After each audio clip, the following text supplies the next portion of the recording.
सेमुसी का द्वितीय भाग का प्रथम पाठ सूची पर्यावरण लेकर आए हैं। चलिए देखते हैं कि सूची पर्यावरण में कवि किस प्रकार स्वच्छ पर्यावरण की बात करता है। तो सूची पर्यावरणम, सूची मतलब होता है स्वच्छ, पर्यावरण मतलब पर्यावरण। तो हमारा जो पर्यावरण है वह स्वच्छ हो। कवि का आशय यह है कि सूची पर्यावरण, यहाँ लिखने का तात्पर्य कवि का यह है कि हमारा जो पर्यावरण है वह स्वच्छ हो। ये जो पाठ है, अयम पाठ आधुनिक संस्कृत कवि हरिदत्त शर्मणः, यह जो पाठ है हरिदत्त शर्मा के रचना से लसत लतिका इति रचना संग्रहात् संकलितो अस्ति। लसत लतिका से संकलित है। अत्र कवि महानगराणां यंत्राधिक्येन प्रवर्धित प्रदूषणोपरि चिंतित मनाः दृश्यते। सः कथयति यत् इदं लोहचक्रं शरीरस्य मनसश्च शोषकम् अस्ति, अस्मात् एव वायुमण्डलं मलिनं भवति। कविः महानगरीय जीवनात् सुदूरं नदी निर्झरं वृक्षसमूहं लताकुञ्जं पक्षिकुल कलरवपूरितं वनप्रदेशं प्रतिगमनाय अभिलषति। यानी यहाँ इसमें कवि ने महानगरों की जो यांत्रिक बहुलता से बढ़ते हुए जो प्रदूषण है उस पर अपनी चिंता व्यक्त करते हुए कहता है कि यह लोह चक्र तन का यानी शरीर का और मन का शोषक है, जिससे वायुमंडल और भूमंडल दोनों मलिन हो रहे हैं। कभी महानगरीय जीवन से दूर नदी निर्झर वृक्षसमूह लताकुंज एवं पक्षियों से गुंजित वन प्रदेश की ओर चलने की अभिलाषा इस श्लोक के माध्यम से व्यक्त करता है।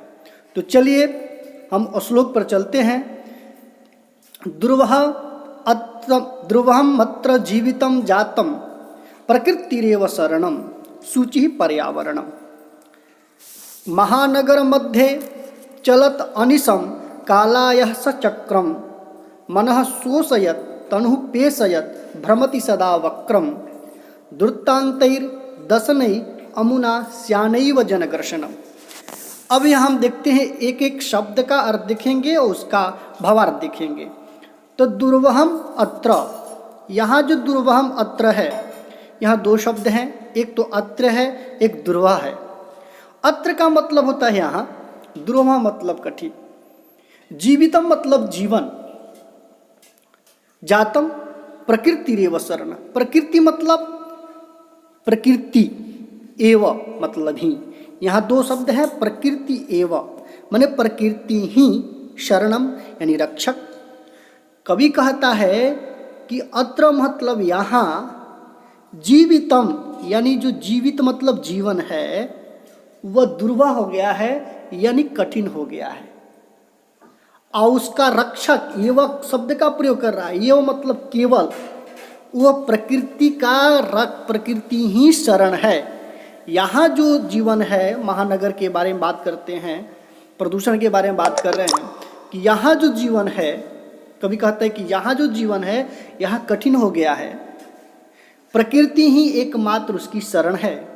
सूची पर्यावरणम, तो स्वच्छ हो पर्यावरण, और सूची पर्यावरण मतलब जहाँ स्वच्छ पर्यावरण है। अब कहते हैं महानगर मध्ये चलत अनिशम कालायः सचक्रम। कालायः सचक्रम का मतलब है लोहे का पहिया, यानी लोहे के पहिया चलने से। और किस प्रकार चलने से? तो चलत अनिशम, अनिशम मतलब होता है रात दिन, यानी रात दिन चलने से। और कहाँ चलने से बात कर रहे हैं तो महानगर मध्य, माने महानगरों के बीच में, महानगर मध्य यानी महानगरों के बीच में रात दिन चलने से। काला या सत्रम, लोहे के पहिया रात दिन चलने से, महानगरों में लोहे का पहिया रात दिन चलने से। मनः शोषयत, मनः शोषयत, मन को शोषण करता हुआ, मनः शोषयत, मन को शोषण करता हुआ। अतनु पेशयत यानी शरीर को पीसता हुआ। भ्रमति सदा वक्रम, वक्रम मतलब होता है टेढ़ा, तो सदा वक्रम यानी हमेशा टेढ़ा चल रहा है। और उसके बाद कहते हैं दुर्तांते दशिनई यमुना श्यानई व जनग्रसनम। तो यहाँ पे यमुना शब्द है, यमुना शब्द का अर्थ है अमुना, अमुना का मतलब है इससे, किससे तो दूरतांतैर कहते हैं। दूरतांतैर मतलब भयंकर, दशनई मतलब दांतों। तो यहाँ पे अमुना मतलब इस भयंकर दांतों से। यहाँ जनग्रसनम कट चुका है, फिर से दिखाते हैं। जनग्रसनम, जनग्रसनम मतलब जन मतलब लोग, ग्रसन मतलब विनाश। तो लोगों का विनाश श्यान नहीं हो, न हो जाए। यानी कवि कहते हैं कि इस भयंकर दांतों से लोगों का विनाश न हो जाए।